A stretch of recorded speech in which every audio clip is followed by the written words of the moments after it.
صلی اللہ علیہ وسلم نے ایک مرتبہ جبرائیل علیہ السلام سے پوچھا، کبھی تمہیں آسمان سے بڑی جلدی میں زمین پر اترنا پڑا ہے؟ جبرائیل علیہ السلام نے جواب دیا، 4 مرتبہ ایسا ہوا ہے۔ ایک جب حضرت ابراہیم علیہ السلام کو آگ میں ڈالا گیا تو مجھے اس وقت حکم ہوا کہ خلیل کے آگ میں پہنچنے سے پہلے زمین پر پہنچو۔ دوسری بار جب حضرت اسماعیل علیہ السلام کی گردن پر چھری رکھ دی گئی تھی تو مجھے حکم ہوا کہ چھری چلنے سے پہلے ہی زمین پر پہنچو اور چھری کو الٹا دو۔ تیسری مرتبہ حکم ہوا کہ حضرت یوسف علیہ السلام کو کنویں کی تہ تک پہنچنے سے پہلے زمین پر پہنچوں اور کنویں سے ایک پتھر نکال کر حضرت یوسف علیہ السلام کو اس پتھر پر آرام سے بٹھا دوں۔ اور چوتھی مرتبہ یا رسول اللہ صلی اللہ علیہ وسلم، جبکہ کافروں نے آپ صلی اللہ علیہ وسلم کا دندان مبارک شہید کیا تو مجھے حکم ہوا کہ فوراً زمین پر پہنچوں اور آپ صلی اللہ علیہ وسلم کے دندان مبارک کا خون زمین پر نہ گرنے دوں۔ اللہ نے مجھے فرمایا تھا، جبرائیل اگر میرے محبوب کا یہ خون زمین پر گر گیا تو قیامت تک زمین سے نہ کوئی سبزی اگے گی اور نہ ہی کوئی درخت۔ چنانچہ میں بڑی تیزی کے ساتھ زمین پر پہنچا اور آپ صلی اللہ علیہ وسلم کے خون مبارک کو اپنے ہاتھ پر لے لیا۔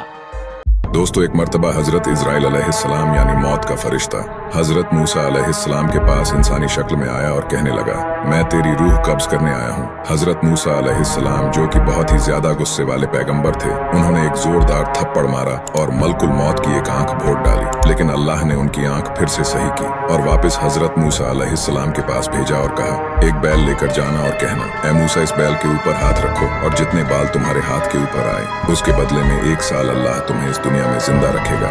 حضرت موسیٰ علیہ السلام نے اللہ سے فرمایا، پھر اس کے بعد کیا ہوگا؟ اللہ نے کہا، پھر بھی موت آنی ہے۔ حضرت موسیٰ علیہ السلام نے کہا، اس سے